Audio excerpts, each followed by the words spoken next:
Bonjour et bienvenue, voici notre tour d'horizon économique, géopolitique, sanitaire et boursier. Nous sommes le mercredi 29 juillet et pour comprendre comment tourne la planète finance, c'est sur la bourse au quotidien et nulle part ailleurs.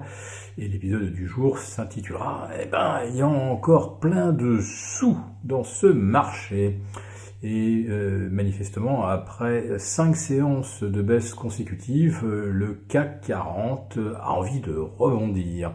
En tout cas, il préserve les 4900 points, c'est-à-dire le support court terme, et les opérateurs ne peuvent que s'en réjouir.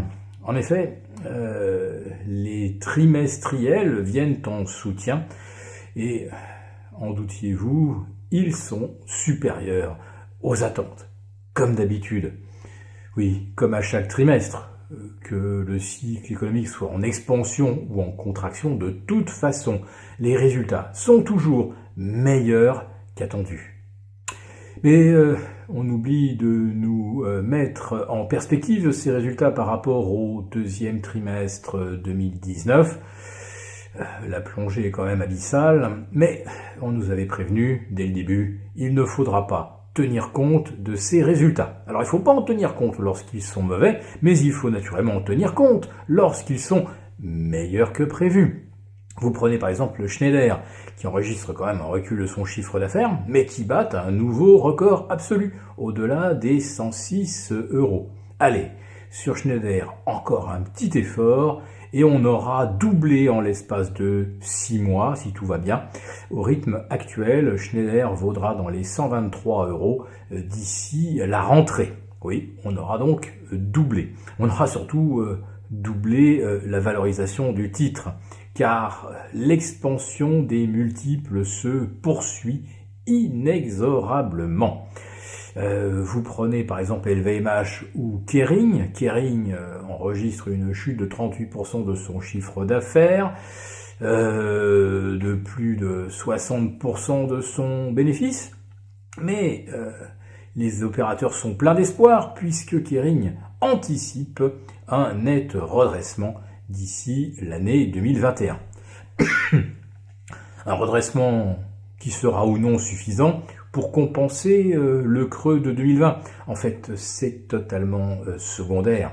Ce qui compte, c'est d'être capable de faire rêver le marché. Alors, c'est vrai que dans le secteur du luxe, il faut rêver.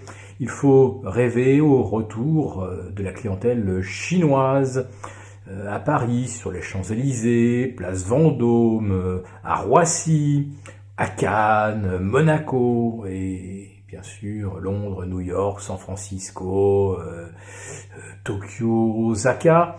Oui, si les touristes chinois ne circulent pas, on ne rêvera pas bien longtemps. C'est-à-dire que les ventes du troisième trimestre confirmeront que sans cette clientèle asiatique, les géants du luxe n'ont aucune chance de maintenir leur croissance à court et moyen terme. Alors, on rêve un retour à la normale pour 2021. Il va peut-être falloir se montrer un peu plus patient. Si vous écoutez les compagnies aériennes, le retour à la normale, c'est pas avant 2023. Ah non, on vient de repousser à nouveau à 2024. Autrement dit, 3 à 4 ans de traversée du désert.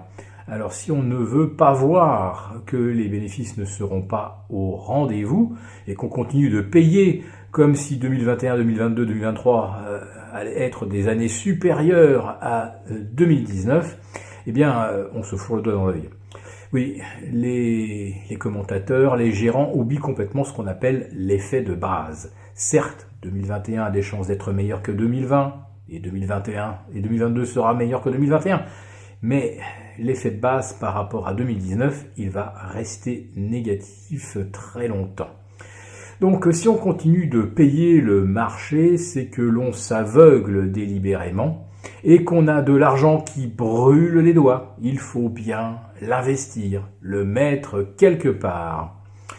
Donc les marchés d'actions brûlent peut-être leur dernière cartouche, mais nous avons déjà pu identifier et avoir la confirmation que les flux commencent maintenant à s'orienter vers les métaux précieux qui certes ne rapportent rien, mais ils ne rapporteront pas moins en 2021 ni en 2022, alors que pour même des Schneider, des Saint-Gobain, des entreprises portées par un rebond de la construction, eh bien, on ne retrouvera pas les niveaux de 2019 avant longtemps. Quant à l'or, eh bien, lui, il ne perdra pas de rendement, alors que sur l'obligataire, on table sur des taux zéro jusqu'en 2023. Alors, 2023, c'est 3 ans de visibilité, 3 ans où l'inflation continuera d'éroder l'épargne. Nous sommes actuellement en rendement négatif sur les liquidités. Rendement zéro, inflation plus 1,5. Autrement dit, en cumulé, d'ici 2023, votre épargne, votre argent, s'il n'est pas placé à plus de 1,5%, eh bien, il perdra de sa valeur et jusqu'à 5% si l'on parle effectivement des liquidités et du monétaire. Donc sur l'or, vous ne perdrez rien, au moins jusqu'en 2023. Voilà, il est donc peut-être temps d'accélérer l'arbitrage entre les marchés d'actions et les métaux précieux. Si cette vidéo vous a plu, n'hésitez pas à nous mettre un pouce. Et pour participer à notre prochain live de vendredi et de lundi prochain, eh bien, vous savez que vous pouvez vous abonner à Béchade Confidentiel.